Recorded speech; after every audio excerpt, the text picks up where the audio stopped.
and welcome to the Real Life Sports Show. This podcast is for sports fans, whether you're playing it, interested in it, or looking to learn from high achievers. My name is Sam Adams. I'm known as the Real Life Coach. I'm a business owner and a life coach, and I work with sports professionals, athletes, coaches, and people in and around the industry. I help those people live more expansively, more authentically, so that they can enhance their performance, whether that's playing their game or living their real life. My background is in business. I've been in business for over 20 years in property. I've mentored and coached in that industry, and that led me into being a life coach. I'm super passionate about sports, and that's what led me to working in that industry and creating this podcast. In this podcast, I'm going to be talking to some amazing human beings, some elite athletes and people from that industry. We're going to be talking about the glory, the glamour, the achievements and the medals, but we're also going to go to the real life bit, behind the scenes, what it really takes to excel. We're going to talk about the guts, the determination, the grit and the grime. For you, the listener, you're going to get some great takeaways and insight, whether you're looking to achieve for yourself around your mindset or your personal development. This is the podcast for you. So, if you enjoy the podcast, I'd love for you to leave me a 5-star review and any comments you have. So here we go, the Real Life Sports Show.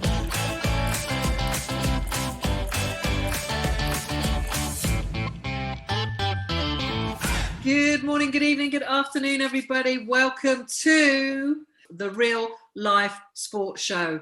I am so excited to have this young man on my podcast today. I think I asked him about 6 months ago to be on my podcast, and that was before this new podcast was evolved or had evolved. But here he is today, the one and only Billy Schwer. Did I say your surname correctly? Schwer, you got it perfectly right. Welcome, Billy. You got to stop evolving. You got to stop changing them. What podcast is next? What's happening? No, this is it now. This is done. It's done now. And what is this one? The Real Life Life. Real Life Sports Show. Real life. I am real. Yeah. I have a life. Yeah. And your sports, the background of sports. I've kind of done a bit of sport, yeah. You kind of, yeah, which we're going to talk about. Sports is, I'm a massive sports fan. I'm lucky enough to coach some very top athletes and sports people. And I thought, what do I want to talk about? I love podcasting, but let me just talk about sports stuff because that's what floats my boat. And hence now have you here, Billy. So I was going to say, so is this specifically for sports people? Coaches, trainers, I guess. Yeah, anyone in the, sports media even actually. The sport arena. Yeah, the arena, that's a better word because it's like we all see the glory, right? You know, yeah. And even if you're a sports presenter, I spoke to Bedfordshire, she works for ITV, and you know, you can look and think that's all glamorous, but what goes on behind all of that glamour? So that's what it's about. The pain, the suffering, the blood, the sweat, the tears. You know, like we love all a bit of reality TV, don't we? And stuff like that. Yeah. What goes on behind, right? We want the nitty-gritty. Yeah. Anyway, who is Billy Schwer? Why don't you introduce yourself and who Billy Schwer is? So I'm a former British, Commonwealth, European and World Boxing Champion. There we go. Oh, amazing. Wait, I need to take a live picture while you've got that up. That looks amazing. Which belt is that? That's the IBO World Championship belt. Wow. Yeah, because obviously people listening can't see that. That's the IBO. But what we're going to talk about today, right? So this belt is a metaphor for people's lives. Right. So I become a champion of the world, and it was a long and arduous journey, but I got to achieve my dream, right? Dreams do come true. Yeah. If you're willing to give something up, sacrifice some things, go through the pain, suffering, whatever you got to do to get there, because you'll hear my story anyway. But this is a metaphor for everyone's life because it's about my world is all about supporting, empowering, and inspiring people to become the champion of their worlds. Yeah, I love that.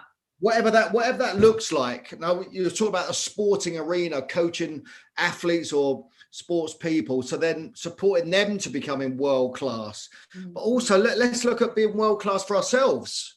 Yeah. you're a trainer, if you're a coach or whoever you are, I believe that if you're operating at a certain level and your integrity is present for yourself, then you're going to be operating at, that's going to raise your game. Yeah. So we're looking to raise our people that we're working with their games, but let's lift ourselves up also. Absolutely. I love that message. Absolutely love that message. I mean, I followed you on LinkedIn for a long time, and I love your energy and your passion for life and for helping other men. It's incredible. But before we get to that good stuff, I mean, that belt is incredible, by the way. That IBO belt is phenomenal. What does that mean to you, having that belt? Because just seeing it, I get excited.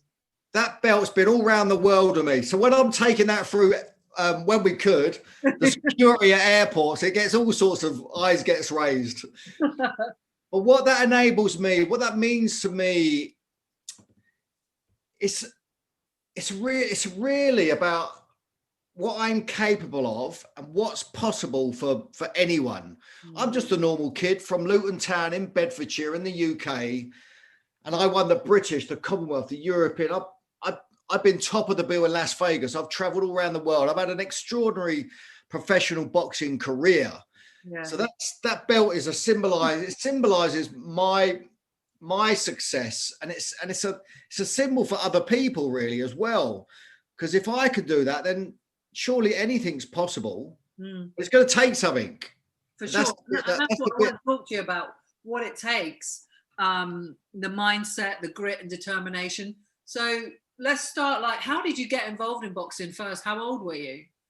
So I started boxing when I was 8. Oh gosh, yeah. How it all come around which is a really interesting story, because I'm so fascinated by what drives people, why we do what we do, how we end up the way we end up, the relationships we have, the life we have, the bodies we have, all of that stuff, and especially the jobs that we do.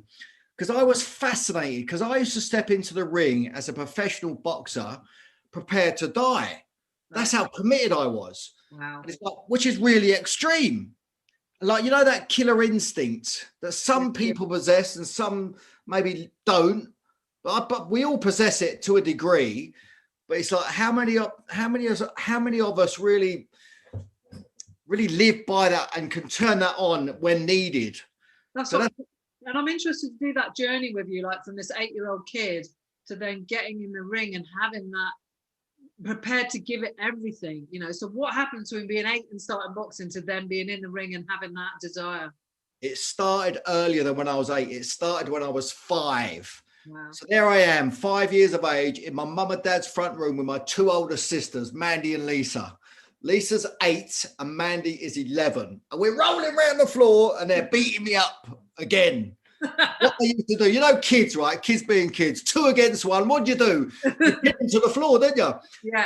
We've all done it. So someone sits on your chest, the other's got my arms pinned back, and I'm kicking and screaming and fighting. No, I couldn't fight them off. So I used to get so upset, I would hyperventilate and turn blue. I thought I was going to die because I couldn't breathe. I was like, oh. And then what they used to do, they both had beautiful long blonde hair. As I'm pinned to the floor, they used to wave their hair in my face, right? And they used to sing to me, Billy, don't be a hero, don't be a fool with your life. Do you remember that song? Yeah, I do. You're old enough, aren't you? You're old enough. Yeah, I'm old enough. That song by Paper Lace called Billy, Don't Be a Hero. So what did I spend my whole life trying to be as a hero? So in that moment, I made the decision. I decided that no one was ever going to beat me, dominate me, hurt me, or get on top of me ever again, especially women. Ask my ex-wife, she'll tell you. Yeah, we'll maybe come to that. So in that moment also, I made an unconscious decision that I was weak. Right. Couldn't fight my sisters off, so I decided I was weak. So that decision then went into my future. So I had to find a way to cover up and survive being weak. I didn't want anyone to know. That's why. So at 8 years of age, my dad was a boxer. So I used to see in the loft, right? In the loft, we'd have the old black and white boxing pictures. There were horsehair boxing gloves back in the day from the 60s. And I used to see them there and his old boxing boots with the leather soles. I see that they were kind of there, but I wasn't really consciously aware of it. But the story is that I asked my dad to take me down to the gym when I was 8 years of age, because obviously unconsciously I was looking for something. Yeah. And that was my access to prove that I wasn't weak. But then also what happened for me was when I was 11 years of age, so I started boxing when I was 8, had my first contest when I was 11. Wow. And then it was on my third amateur boxing fight. So this is 40 years ago. And it was back in the day when the events were big black tie dinners, gentlemen's evenings. They're all sitting there in their dicky bows, smoking cigars. It's one of those things. I remember them. I boxed for 3 rounds. I'm boxing a guy called Jason Meager, who's a mate of mine. And I lose on points. Right. And I'm in the ring. I'm absolutely devastated. Crying my eyes out. I'm in floods of tears. My dad's trying to console me. I'm in bits. I make another decision that I'm not good enough. So from 11 years of age, my story is that I'm not good enough and I'm weak. So that was such a driver for me to prove that I wasn't, because we've all got an opinion of ourselves, each and every one of us. We've all got that. But the point is it true? Is your opinion of yourself, does it inspire, uplift and empower you? Where is it? Because it's maybe not the truth. Because what happened to me was I made those decisions and then I decided to become a certain way to prove and cover up and survive being weak and I'm not good enough. So I become very courageous, very persistent, very tough. So that's my winning combination. Yeah. That's what had me become a world-class athlete. But also at the same time, what that instilled in me, those attributes that are very nice and ones you'd be proud of, discipline, all dedicated, all of those lovely ones. But what came with that are the ones that you kind of wouldn't really like to mention. They are aggressive, domineering, selfish, inconsiderate, always right, rah, rah, rah. So they came with them. Yeah. So that served me really well as a boxer, but didn't serve me well in life. No. Ask my ex-wife. She'll tell you. But so that served Billy the Boxer. So Billy the Boxer got created from a kid of 5, 11. So those decisions that I made about myself really shaped me. Yeah. And they enabled me to, but so much so as a professional boxer to really, I was so committed to that. And I was willing to give my life to prove that. It kind of sounds insane. Yeah. But that's how my identity got created. That's how Billy the Boxer got created from a very young age. Wow. I've not heard anyone talk about it like that. You know, I've spoken to a lot of athletes over the last couple of months, and I've not heard anyone speak about it like that. That you know, at 5 years old and 11 years old, moments. So what I've had to do, Sam, for my own personal sanity, is I've had to go and really discover how I got created. Because Billy the Boxer served Billy, as I mentioned, but it didn't serve Billy when I retired as a 31-year-old man. That's really interesting, though. And sorry to cut in there, because how did that serve you?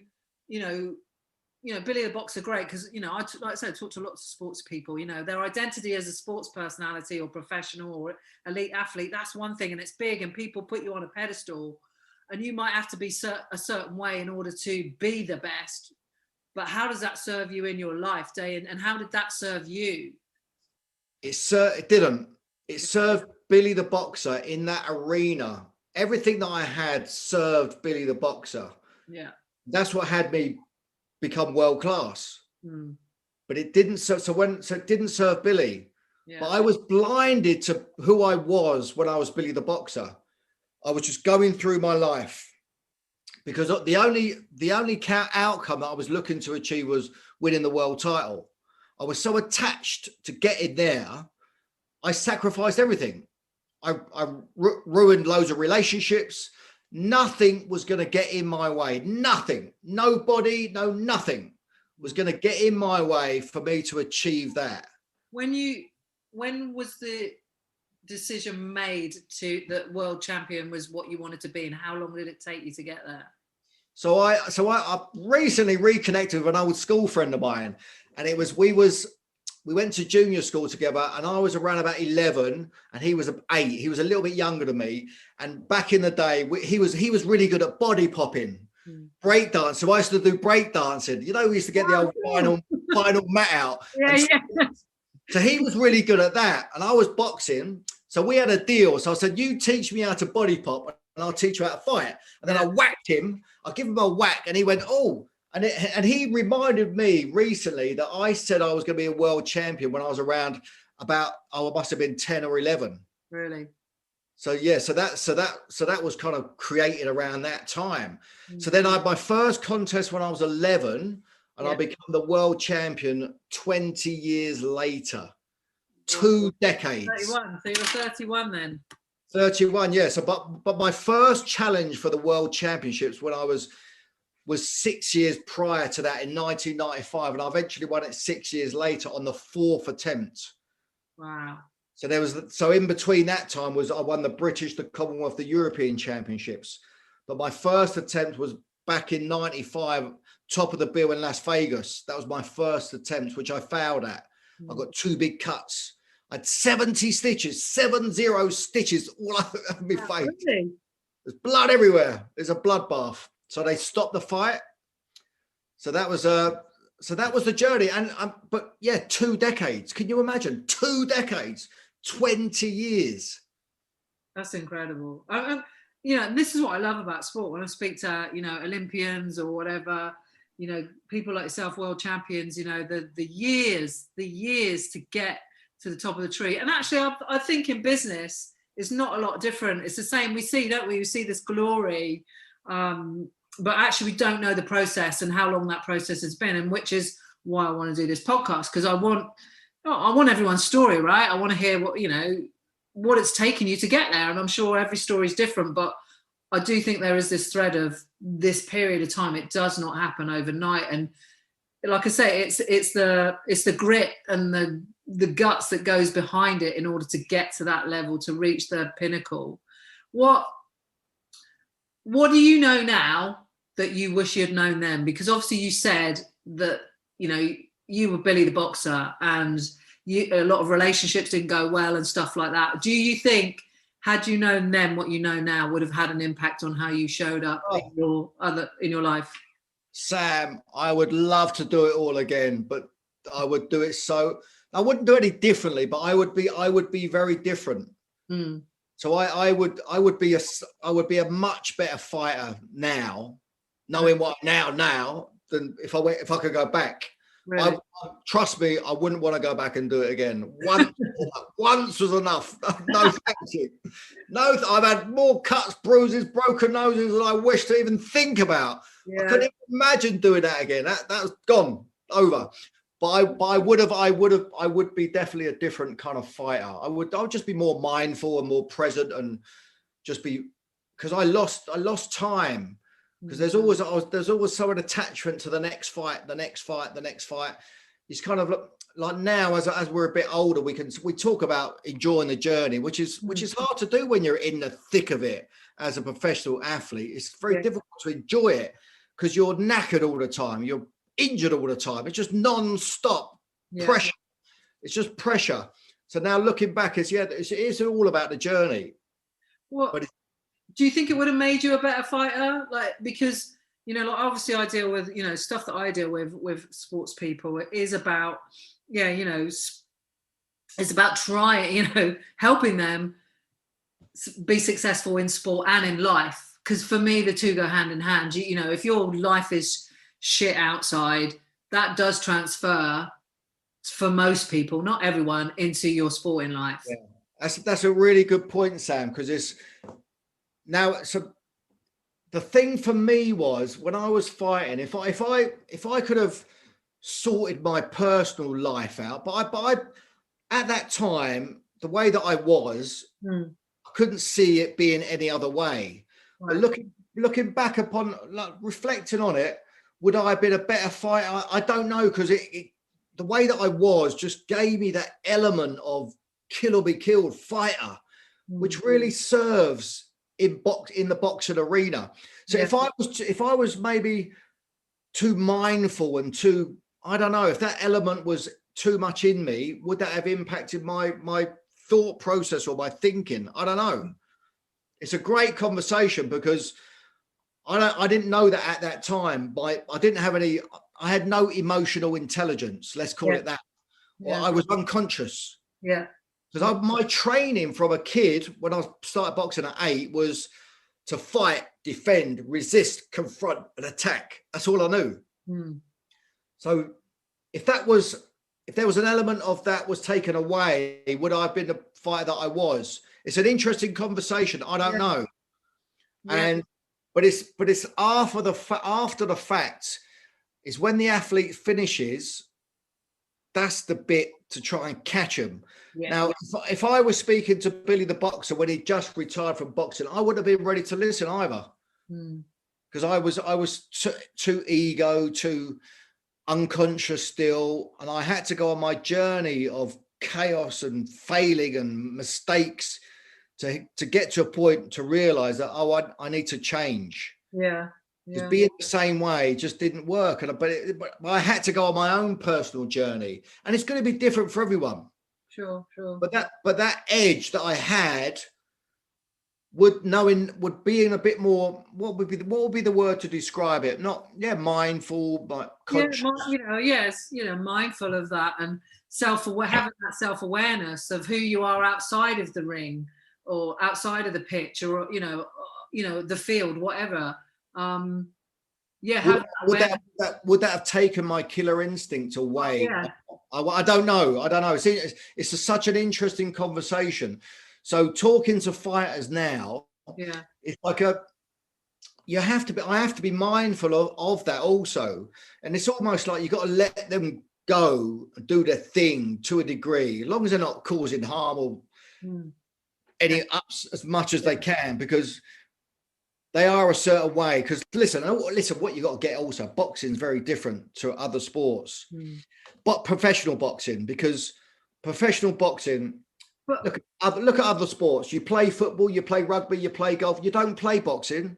You step into the ring as a professional, not as an amateur, but as a professional boxer to cause bodily damage. Yeah. And that is the brutal truth of it. Do you think, because obviously it's like rugby's quite aggressive. Very. But you have to have discipline, and you have to have discipline with boxing, surely. And I think that's where that, your outside, your personal life and what's going on outside of the ring or off the pitch comes into play, because you lose your discipline, you're going to lose the game or the fight or whatever, right? But it's the intention. Rugby is really tough. That's a hard game, that is. But the intention is to get the ball over the line. Yeah. And along the way, there's going to be a few scuffles. But the intention of boxing is very different. Yeah. That's all about intention. Yeah. So you go into the ring intended to hurt somebody. Now that's a certain kind of mindset to continuously live in that environment, that mindset unconsciously, because I've had a friend of mine killed in the ring. I know guys that have been permanently brain damaged. Wow. It's a brutal, beautiful business. The noble art, the sweet science is beautiful. And it's also barbaric. And it's all of those things that people may complain about. They're true. They're very valid to have those views about boxing. That was one of the things I was going to ask you about, that, because it's controversial in some ways. There is very much divided opinion about it being a sport and being barbaric, and should we still be in this day and age chucking two people in a ring to batter 10 bells of shit out of each other? And I'm, even in my own, like I sometimes I watch it and sometimes I can't watch it. Do you know what I mean? It's like I struggle sometimes myself. Yeah, and I totally understand that for people. Yeah. And that's why a lot of mothers don't want to send their kids to amateur boxing classes, because they think it's the same, but it's so not. Amateur boxing is such a great thing for a kid to do. There's so many life lessons for a kid to go and participate in amateur boxing. So many life lessons, which you can get them elsewhere, but they're just different. Yeah. Or for a young child to go and just train, get amongst people, get coached, have the discipline, step into the ring to spar. That's that takes a lot of courage. Just to step into the ring and spar, get punched in the face, takes huge courage. But there's lots of lessons in there, and a lot of mothers don't want their kids to experience that because they think it's going to be something else. But we kind of get punched in the face anyway at some point with life. Yeah. And boxing's such a great metaphor for life. Yeah. And life is a fight. Yeah, it's a struggle. It ain't easy. Life's a battle. So the sooner you can get prepared for that, and boxing kind of gives you the ability to withstand the kind of bit of suffering, a bit of pain, a bit of hardship, a bit of sacrifice. It ain't a bad thing, I don't think. But I've not been around the boxing world.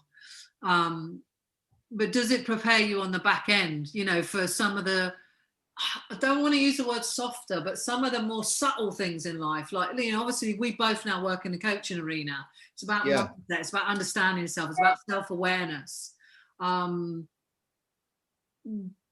Let's put it like this: when you got to the end of your career, so when did you retire? I was 31 in 2001. Right.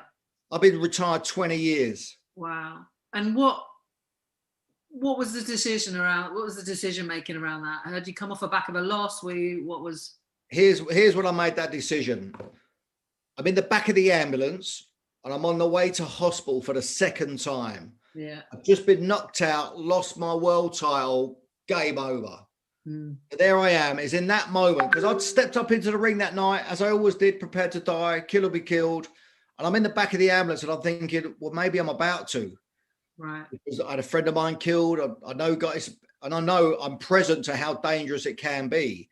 Yeah. And in the back of the ambulance, in that moment, I realized that my life as I know it was over. That was when I made the toughest decision I've ever made, to retire from boxing. Wow.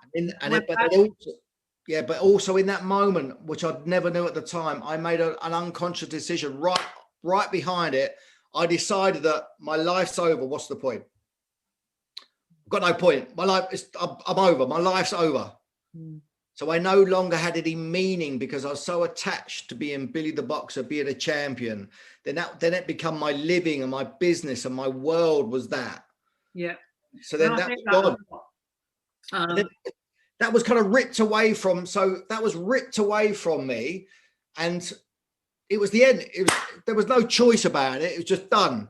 But also, I could have come back. You see fighters who come back, they make a comeback. It generally doesn't go very good. And I knew in my heart, because I thought about coming back all the time, but I knew in my heart there was no way I was going to be any better than I was in my last fight. How would it be? Yeah. But I did make a mistake, because I had my first defense of the title too soon, because, listen, reflection's a great thing, isn't it? Hindsight's a wonderful thing. Yeah. But when I won the world title, I ended up in hospital, just concussion. They released me after 2 days. But me being me, reckless, greedy, mindless, a bit stupid, I organised my next fight 3 months later. And I remember training for that fight, and I got punched in the head sparring, and I thought to myself, this don't feel right. Right. But I didn't say anything to anybody. I kept it quiet, because I had to make it pay now. I'd won that world title. Now it's time to make it pay. Yeah. And that was so looking back, listen, fighters, we are our own worst enemies sometimes. Yeah. We need protecting from ourselves. Yeah. Yeah. And that's kind of where I was. Was there pressure on you then, though? Like, because you said, you've won your world title. 3 months later, you've got your next go. What, you saying you had to make it pay. Did you feel pressure, or was that personal pressure? Oh, personal. It was because I won it on my 4th attempt 20 years later. So let's get it on. Let's get stuck in and let's make it pay. Yeah. Yeah. And then it didn't pay. Didn't pay at all. Paid a big price. A big price. It paid the other way. So yeah. But hey, no one can take it away from the fact that you. Oh man, what a journey it's been, man. And the biggest battle that I've had has been since I've retired. I was going to ask you that, because, how it took its toll during, the years that you were active. How did that take its toll on you? What did your days look like then when you were training? you know, for your fights, the European, the Commonwealth, the world. What was your life like, you know, day in, day out? What commitment did it take? I lived and breathed boxing 24/7. Everything was eat, sleep, train. That was kind of it.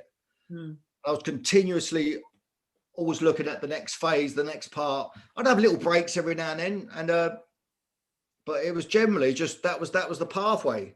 I was just given. I was all encompassing, all pervasive. Yeah, boxer.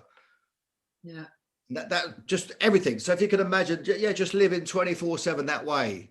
Did you not ever get to a point though? Because obviously, like as a kid, you had these revelations as a kid, you know, where you just thought, well, you know, I've proved my point now. I'm strong. I'm not weak. But I didn't know all the stuff that what I shared earlier. That's all been discovered after the event. Right. So so I'm now 20 years down the road. So I didn't know all that at the time. It's only that the journey that I've been on of self-discovery so that's how I figured that bit out. So I know. So I wanted to know how I ended up the way I ended up. Why was that? Yeah. Because my life, I got to a point where my life just wasn't working. So then I had, why is it not working? So then I got to a point where, oh, maybe it's you're not working. Yeah. That's the bit. In all areas of my life, I was looking, so what's not working then? It's not working. Nothing was working. Depression, divorce, bankruptcy, nothing's working. Oh, and there was a theme. There was a common theme running through the whole of all those events. You know what it was? Yeah, it's me. Was there a tipping point for that? Was there another? Generally, it comes in threes, doesn't it? 3 bad things, and then we tip over the edge. I don't know about that. I had 300 bad things. But no, I got to a point in my life, in the depths of despair, sick and tired of being sick and tired, rock bottom, lost everything, no money, no future, felt like a failure. I was ashamed. I was mentally breaking down. I was having suicidal thoughts. And that was the point I kind of realized I need help. I need help. But mental health wasn't openly discussed 20 years ago. No. It wasn't like it's all talked about now, but 20 years ago, I was trying to figure it out on my own. And I was ashamed. I didn't know how, and I tried to fight my way through it like I normally do. Yeah. It just didn't work. I made a complete mess of it because I couldn't ask for help because I was trying to just do it and do it the way that I was doing it and do it how Billy would do it. Billy the boxer would do it. Yeah. That's how I was doing my life. Bulldozing my way through everything, causing chaos, upsets everywhere. That's all I knew how to be. Yeah. But what I'm proud of is that I actually decided to make the change, what I did was I've broken the habit of being Billy the boxer. So I put that to one side and I've reinvented and recreated myself, which has been the toughest thing I've ever done. Yeah, and it's interesting you say that. We both know Kelly Holmes, and she's talked about, you know, life after the gold medals. Same, yeah. And you know, we both know Reese, and also, you know, loads of athletes. And there's a cricketer that I know that, you know, retired. And he's struggling, and yeah, it's that struggle when you stop, isn't it? Because you're so wrapped up in the identity of yourself as a sports person, and of course. It's a long road, isn't it? You know, Joe, you've probably been doing it 20 years, 15, 20 years, and then it stops. And then like, who the fuck am I? You know, who am I? Yeah, that's the bit. Yeah. So that's the bit. Yeah. Who am I? Then you go, well, who am I then? Yeah. So what do you do about that? That's the internal work that I've done and which I've been doing for the last 18 years. So the first 2 years of my retirement, worst 2 years of my life. Right. And then I started to transform myself, but my life wasn't perfect all of a sudden. No. It's taken years to get to where I am today. And today, Sam, I'm happier, more fulfilled and satisfied than I've ever been, ever. I'm 10 out of 10. My life is 10 out of 10. Yeah. That's what's available. Now I've come from having suicidal thoughts to get here. So how did you do that? Yeah. And that's the work. It is a work. I've been, you know, I wasn't a professional athlete, but I've had to do that work myself. Yeah, and we all, we all should. We all should go and have a look inward. For sure, life is done. Like all of life is inside out, but sadly we tend to do it the other way around, especially to begin with. And the sooner we figure out it's an inside job, the better, and then we go to work on it. But of course, not everyone gets there, and some people take longer than others. I guess with everything you know now and the coaching that you're doing, and I want to talk to you about that as well because it's really inspiring. What do you think with everything you know now? What would be your advice to your younger self if you could look back and there's kind of like a time machine, but you stay here and your younger self is there? What would you say to that lad? Be patient. Be patient. Okay. Be patient. It's all gonna be all right. It's gonna be all right. You're gonna be all right. Be patient. It's gonna be all right.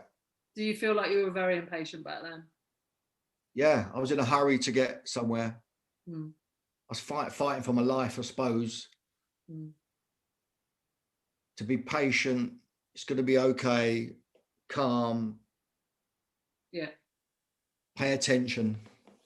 Do you work with any boxers now in your coaching profession?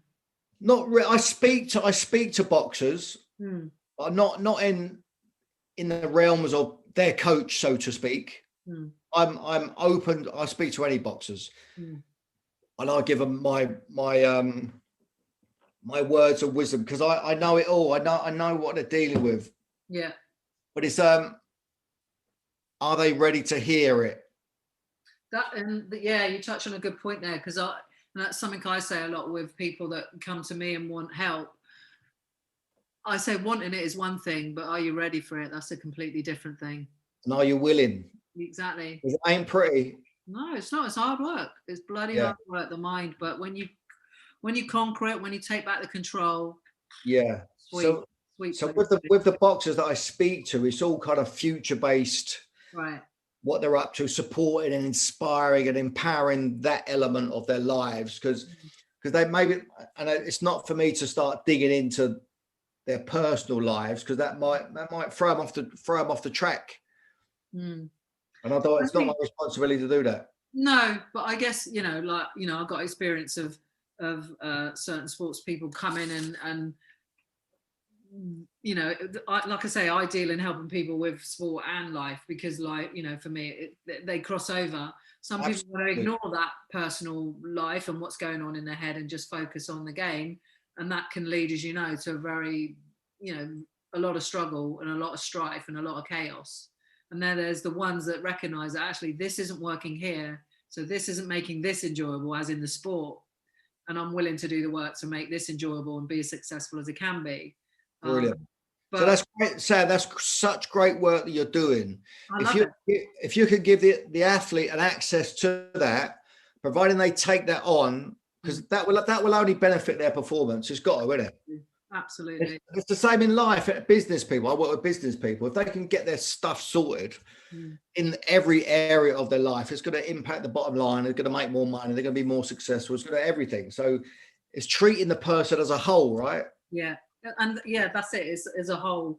And not everyone's willing to look at that, but then everyone's not our clients, are they? But I come from a place of that, working on your mindset and having that mental peace of mind, helps you focus on all of the areas of your life and enjoy the journey much more. So, leading into that, tell me about your coaching, because I see you on LinkedIn doing your videos and stuff, and they're bloody brilliant.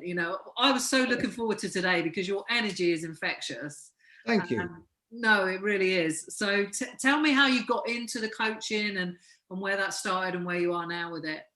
So reinventing, recreating myself took a long time. It wasn't an overnight thing. So I was working on myself, but then I was also trying to find a new career, a new future. So I was doing it externally. So I tried loads of different things to try and find a new career. Yeah. I was going to be a film star. I was in 3 films, did that. Nice. If you ever need evidence that there's a worse actor out there than Billy Jones, go and rent it. Ain't worth buying. The Mean Machine. I was in that. I did a bit of extra work in the background. So I pursued that, but just wasn't it. I open a wine bar, a restaurant. I pursued that. I had to go and take some exams to get a license. I failed the exams and I thought, no, that ain't either. Yeah. I had to go be a courier. My sister had a courier driving business, so I was doing a bit of that. But this was like 20 odd years ago, before sat nav, and I kept getting lost. I was useless. I thought about being a yoga teacher. I just wasn't bendy enough. I took up horse riding, deep sea diving. I took up golf, not at the same time, but I had to go at all of those things, and that wasn't it. I even had to go. I was going to get a job in a city as a trader. So I was learning to read chart patterns, and I was doing spread betting. I did that. I found a guy who was going to give me an opportunity. I started to pursue that. And it's like, I'm a dyslexic boxer. What chance have I got of that? I even had that. I was going to go and be a boat skipper. I had this vision of driving these big yachts around the south of France and the Bahamas. Yeah. So I pursued that. I found somebody who he started training me, coaching me. I was going to go and get all the exams and all that. And then he took me out on his rusty old boat on the North Sea. It's raining. I'm green. I'm throwing up, and I'm thinking, this ain't it either, is it? Sam, I've even had a go at modelling. Well, you're a good-looking man, so I'm with a modelling agency called Uglies. So they cater for people with kind of unusual-looking faces, flat noses and things. But yeah, so that wasn't it either. I pursued so many different things, trying to figure it out. But all those things I tried. I'm quite proud, actually, to say, because people say, don't ever quit, don't ever stop, don't ever give up, which I didn't in boxing. But in those other areas of my life, I like trying to find a new career. I pursued them, and they got to a natural point of, I realized that, oh, this is not it. Let's stop that then. Let's not continue going down that path. Now, all those things that I shared with, that was over a period of years. Yeah. I mean, years. That was over 5, 6, 7 years. Yeah. It's I just got gut feeling, don't feel right. It's not it. Yeah. But at that time, when I was trying all those different things, I was working on myself. So the thing that I've ended up doing is what I was doing anyway. I was working on myself, but the thing that I wanted to do was right in front of my face, but I couldn't see it, as sometimes happens, right? Yeah. It was, I kind of, as I was dismantling Billy the boxer and discovering who Billy was, I really got present to how much that I love people, which really shocked me, because I'd spent all my life bashing people up. And I love people, and I want to make a difference. Yeah.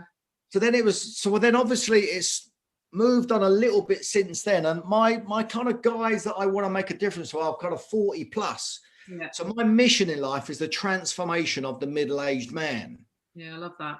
So that's what I'm up to. And the results that we're getting, I do that individually, one-on-one, and I've just started doing groups. Yeah. So we've got a group running at the moment. Honestly, Sam, you couldn't make it up. It's just transformational. Love it. It's an opportunity for men only, just to have an extraordinary conversation, which most men don't have the opportunity to have that. So I provide that safe space, and I'm with them right the way through it. It's like a training camp. It's the 12-round Billy Schwer experience. So 12 rounds, goes over 12 weeks. Yeah. So I'm in your corner, fighting alongside you, with you, and for you for 12 solid weeks. Yeah. So I've chosen that length of time. Obviously 12 is a good number for me, but it's not 2 or 3 weeks. You got, and I've had people who can't stick it. They've thrown the towel in. Really? They haven't got to the end of it because it's tough. Yeah. It ain't for everyone.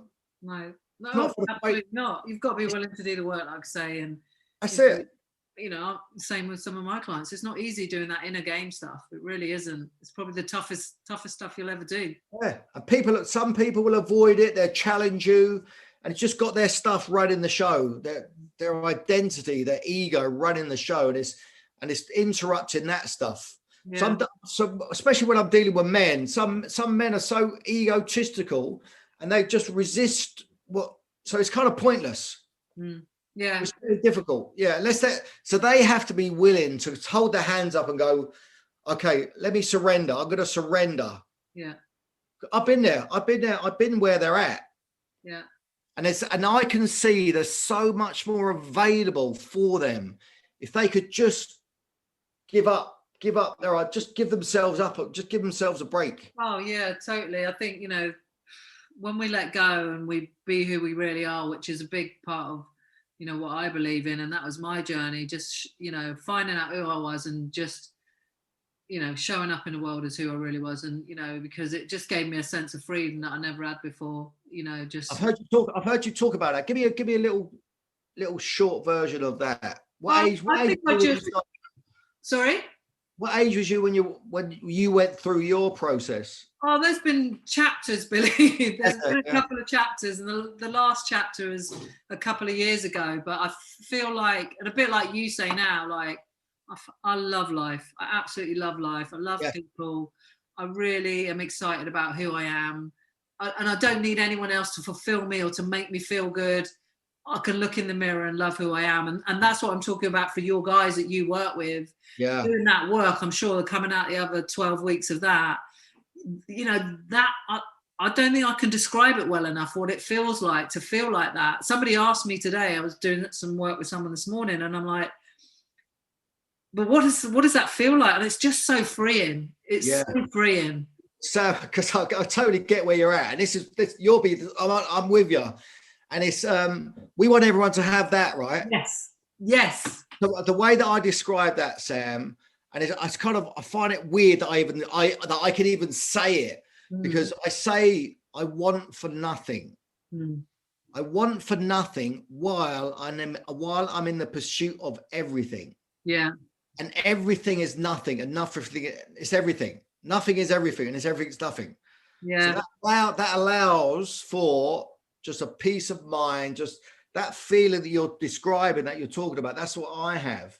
And it's like 10 out of 10. It's just I've never felt better, ever. Yeah. I'm so pleased. And, and I know that feeling. It's a great feeling. And your energy is incredible. So I'm really chuffed. And it's the same. And I acknowledge you for doing the work to get yourself where you are. Yeah. But of course, like you say, when you have those feelings, you want other people, you want everyone to have it, right? You're like, well, you can feel like this too, Absolutely. We know that, yeah. So I've got it, so have it. Yeah, exactly. One thing I want to talk about before you go, 2 questions really. One is, you've got a book, right? I've got a book. Talking about the book. So women, please don't be offended. We need to put a WO in the front of that. because as I shared my story, the reason I called it Man Up is it's a little bit controversial, maybe it's not politically correct, so forgive me, please. But all the women that have read it, they love it, they get it. Yeah. And it's just a metaphor. Yeah. The metaphor is I was a man down, as you've heard from my story, so I had to get up. Yeah. So hence Man Up. Yeah. And that's my story, and that's my personal journey. And inside of it is I've created a success model. Don't know if you've ever seen that, but it's that's what had me become a world champion. There's a positive cycle and a negative cycle. Yeah. So the whole book's about this model, about cool. how that can apply, how you can just apply it to your life. Yeah. So we use that as a tool to go through our lives. We look at the negative cycle: doubt, distraction, and disappointment. The self-doubt, the getting distraction, the distractions that we choose, the distractions that we unconsciously choose. Being present to those. Disappointment, we end up in disappointment. It's getting to that positive cycle: discipline, dedication, and desire. What do you want? That's the starting point of all achievement, the first principle of success, knowing that. But a lot of us focus on what we don't want, and we don't really know what we want. A lot of people are not really clear what they want, and then we end up focusing on what we have or what we don't want, or the past. And then you just get what you think about, right? You get more of what you think about. Yeah, if you live it, if you think about the past, then your present is your past. And you just get more of that. Exactly. Then people are pissed off with that. So people don't know that, and people don't necessarily know that. Yeah. So you got to keep it. I love your mindset. I love your framework as well. I've heard you speak about it before, I think, on LinkedIn and stuff. And I do. Yeah, I love your model. It's really, really good. Listen, Billy. I've probably taken more of your time than I promised to take, but last question for you. What's one question I haven't asked that you wished I had asked? Where do you want me to send the check?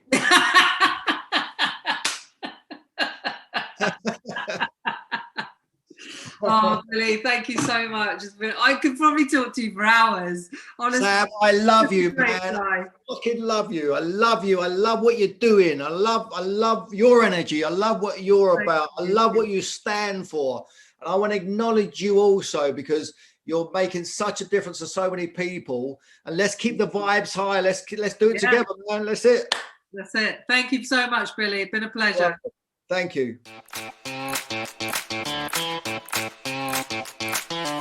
You've been listening to the Real Life Sports Show. I hope you found some value and joy in this podcast. If you have, then please tell someone else about it. And also, while you're at it, why not leave me a 5-star review? Also, you can share it on your socials. You'll find me mostly on Instagram at Sam Adams Coach. You can also check me out at my website, sam-adams.com. Send any comments or any interest in coaching or speaking to my Instagram. Just drop me a DM. I look at all my messages and I respond to every single one of them.